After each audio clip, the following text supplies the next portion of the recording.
Gurubhyo Namaha, Harihi Om. My namaskarams to you all, and as we had discussed in the previous video, the introduction of Mangalashtakam, now in this one we will be delving deeper into the meanings, the intricacies and the beauty that Sri Rajarajeshwara Tirtha Sripadangalaru has showcased through this magnum opus of his. Now, before we delve deeper into the meaning of the first stanza, first shloka, I will discuss something called as chandas. Well, what is a chandas? A chandas in Sanskrit is nothing but a meter attached to every padya. Padya is the poetic form of literature. Every padya has a particular meter, chandas, attached to it. For example, one shloka will have 4 stanzas, if we take as an example. The first stanza will have certain number of letters. The second stanza will have certain number of letters. The fourth stanza will have certain number of letters. And in each stanza, these letters will be arranged in a certain order. A smaller letter in the first place, followed by a longer vowel or a longer consonant. There are complex rules attached to it. The thing that we need to know right now is the chandas in which this particular shloka, the Mangalashtaka, has been composed. Shri Rajarajeshwara Tirtha Sripadangalaru has composed this Mangalashtaka in the beautiful chandas meter of Shardula Vikridita Chandas. Well, where else do we find this Shardula Vikridita Chandas? The Narasimha Nakhastuti, beautiful shloka written by Shriman Madhvacharya on the nails of Shri Lakshmi Narasimha, the Narasimha Nakhastuti. In that, the first stanza, Pantvasman Puruhuta Vairi Balavan Matanga Madhyad Ghata. In that stanza, Madhvacharya uses this chandas of Shardula Vikridita. And in Shardula Vikridita, each line of the shloka has 19 letters. So there are 4 lines. It will be 76 letters, 19 into 4, 76 in total. In one shloka, there will be 76 letters. Well, we know this as a general knowledge on the language of Sanskrit. Now we will move on to the first shloka.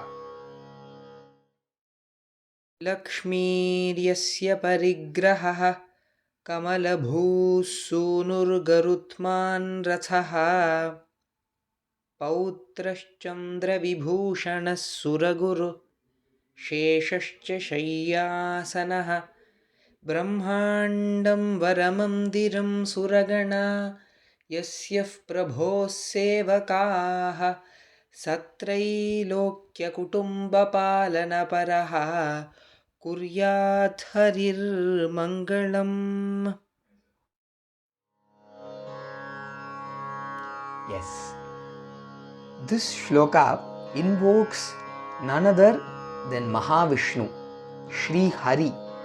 Well, the question that might come in our minds right now is that why did Sri Rajarajeshwara Tirtha Sripadangalaru chose to invoke or start off with Vishnu in the first place?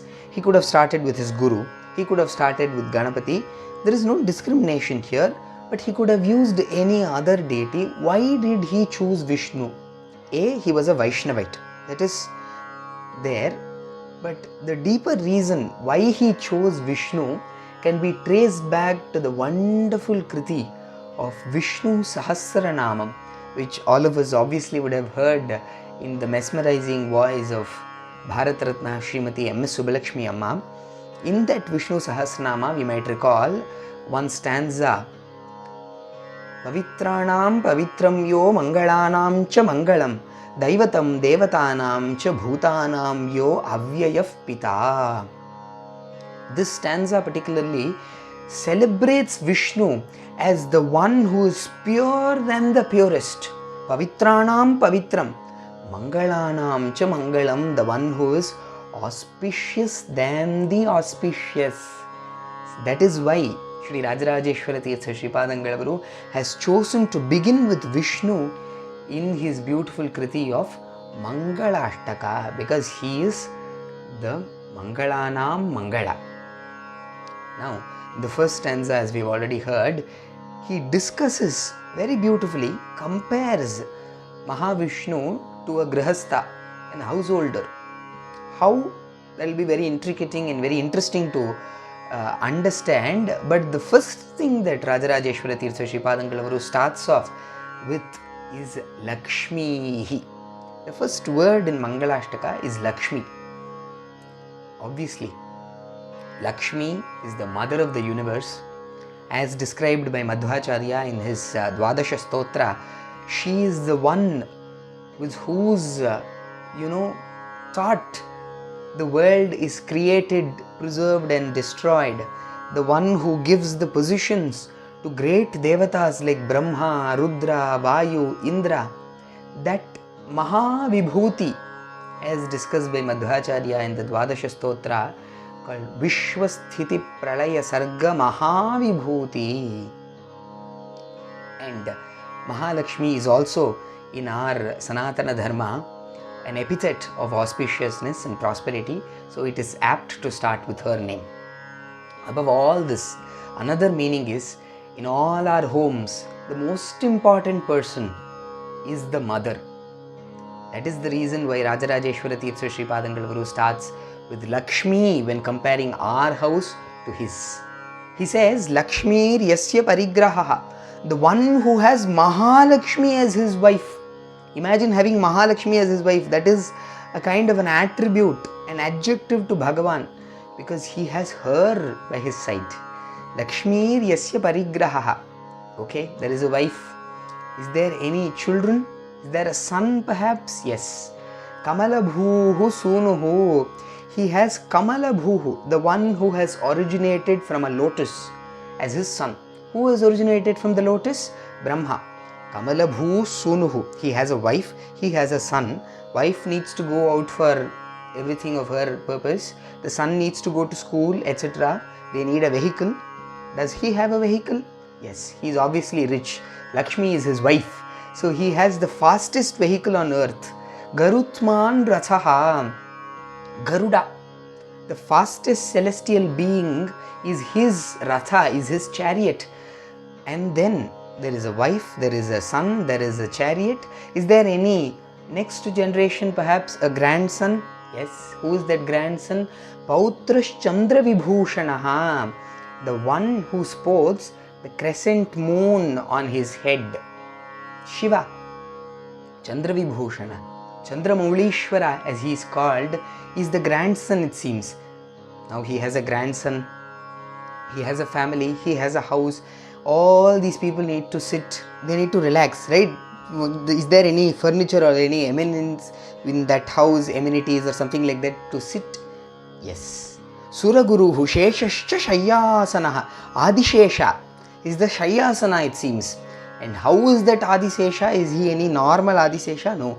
He is the Suraguru. He is the teacher of all the Devatas. Now, Suraguru Sheshascha Shayyasanaha. Brahmandam Varamandiram, the most beautiful thing. Now, all this is there. Where does he put all this? Where is his house? Shri Rajarajeshwara Tirtha Shripadangalavaru says that Brahmandam, the whole creation, is his Varamandiram, is his temple, is his house, is his dwelling. Brahmandam Varamandiram, that's a big house, right? You need lots of people to take care of that. Our 3 BHK, 2 BHK itself needs 2-3 people. Now how many people will need to take care of this Brahmanda? Yes. Suraganaha yasya prabhos sevakaha. That's why he has all the Suraganas, all the Devatas as his servants. They are his dasas. Voluntarily. It is not forced slavery which was there in our humanity. It is voluntary bhakti. Suraganaha yasya prabho. He is the Prabhu of all of them. Suragana yasya prabho sevakaha. That Hari. Who is that Hari? He is the head of the family of all the 3 worlds. Satrai lokya kutumba palana paraha. He takes care of all those living in the 3 worlds. What is the 3 worlds? There is the Adhama Loka, the Antariksha Loka, and the Urdhva Loka. The worlds above us are the Urdhva Lokas, Satya Loka, Mahaloka, Tapaloka. These are Urdhva Lokas. The Adhama Lokas are obviously Narakadi Lokas. And the Antariksha Loka is the Swarga Loka, the Bhuva Loka, the Bhuloka. All these 3 put together is the 14 lokas of Brahmandam. Seems this Hari takes care of everybody in that loka. So all of us are his family members. All of us are his children. So all of us must be treated in that way. That Hari, who is the Pita, the Jagat Pita of all of us, will Kuryat Sada Harihi Mangalam. Let him give us auspiciousness is the prayer that Sri Rajarajeshwara Tirtha Sripadangala Guru puts in front of Hari. One small beautiful thing I will tell and end this video. The reason why he uses the word Hari, he has thousands of names to pick of Vishnu. Why does he use Hari? Because it fits into the Chandas, correct 2 letters? No, there are many 2 letters. Why Hari? Because Harir, Harati, Dukkhani. He steals away our sorrow, our sufferings. And only when the sufferings are gone can auspiciousness come, isn't it? Let us understand and let us inculcate this beautiful meaning of one stanza. It took me nearly 10 minutes to finish this. Then imagine how much more will be in stock. I will not be telling everything and will not be boring all of you. Most important and interesting points in this Mangalashtaka will be put forward in a very short form in the next couple of videos, and then we'll move on to the next topic with God's grace, if he wills. Until next time, Abhinandana and Abhivandana.